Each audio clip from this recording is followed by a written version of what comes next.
अस्सलाम वालेकुम प्यारे बच्चों, आओ चलें स्कूल कोरोना से रहकर महफूज।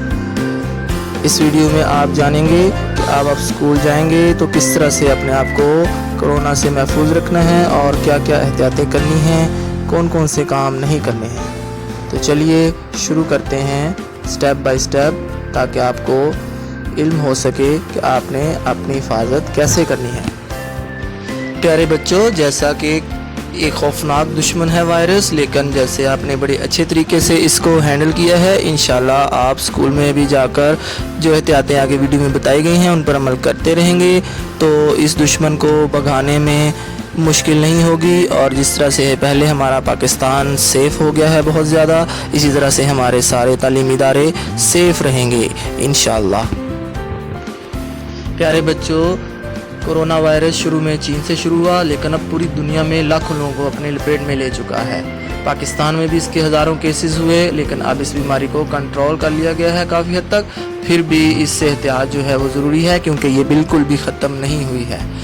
तो प्यारे बच्चों, अगर आप में कुछ ऐसी अलामात नज़र आती हैं तो आप इन जो ऊपर अलामात लिखी हुई हैं इनके मुताबिक अगर आपको कोई मसला नज़र आ रहा है तो आप एहतियात करेंगे, और इन अलामात की सूरत में आप अपने वालिदैन को बताएंगे और स्कूल आने से परहेज़ करेंगे। खांसी या छींक के साथ खारिज होने वाली बूंदें या ज़रात जो ड्रॉप्स होते हैं वो वायरस की मुंतकली का बायस बनते हैं। अब हम जानते हैं सवालों की सूरत में कोरोना वायरस क्या है। कोरोना वायरस एक बीमारी है जो आसानी से एक शख्स से दूसरे शख्स में मुंतकिल होती है।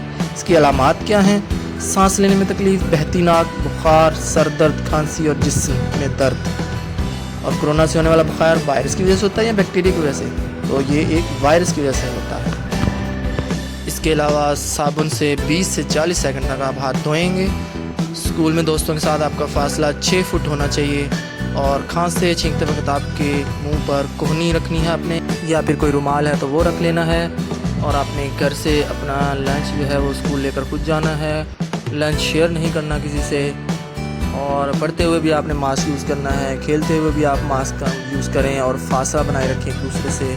आप बगैर किसी ज़रूरत की इधर उधर चीज़ों को, दरवाज़ों को, डेस्कों, बेंचों को छूना नहीं है आपने। और इस तरह से आपने अपने हाथों आँखों को बार बार छूना नहीं है, बल्कि अपनी पढ़ाई की तरफ तवज्जो रखनी है। तो ये कुछ चीज़ें हैं जो आपको रिपीट की जा रही हैं।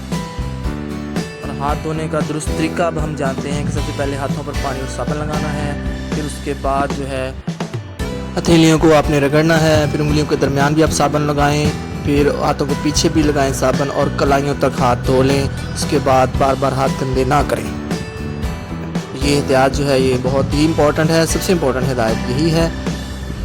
इसके बाद आपको मास्क पहनने का तरीका जो है वो यकीन आता होगा, और मास्क आप जो पहनते हैं तो उसको बार बार हाथ ना लगाएं। ये जहन में ना रखें बार बार कि मैंने मास्क लगाया और तवज्जो सारी उसकी तरफ चली जाती है, पढ़ाई डिस्टर्ब होगी। तो प्यारे बच्चों, बताइए कि कौन सी बात दुरुस्त है? अपने दोस्तों को अपने हाथ मिला के सलाम करना है या दूर से करना है? शाबाश, दूर से ही करना है। अब मिल बांट कर चीज़ें खाना बहुत अच्छी बात है, लेकिन अभी कोरोना खतरा है तो इस वजह से आपने एहतियातें करनी है। अपने पेंसिल, शार्पनर वगैरह शेयर नहीं करने, ना ही किसी से मांगने हैं। और अगर कोई ज़रूरत पड़ भी जाती है मजबूरन, तो आपने फ़ौरन हाथों को सैनिटाइज़ करना है, यानी धोना है। प्यारे बच्चों, स्कूल में अगर आपको बुखार, सर दर्द, खांसी हुई थी तो आप क्या करेंगे? आप अपने टीचर को बताएंगे। अब वालिदैन भी जो हैं वो इन एहतियातों को समझें और जो एहतियातें बताई गई हैं इन पर अमल करें। ये बहुत ज़रूरी एहतियातें हैं। हुकूमत पंजाब बार बार इनकी हिदायत कर रही है। ये आपके बच्चे की सलामती की ज़मानत है, ये आपकी सलामती की ज़मानत है, और तमाम स्कूल टीचर की सलामती की ज़मानत होगी। अल्लाह ताला हम सबको इस बीमारी से महफूज रखे और सबको एहतियात करने की तौफीक अता फरमाए। अल्लाह हाफिज़।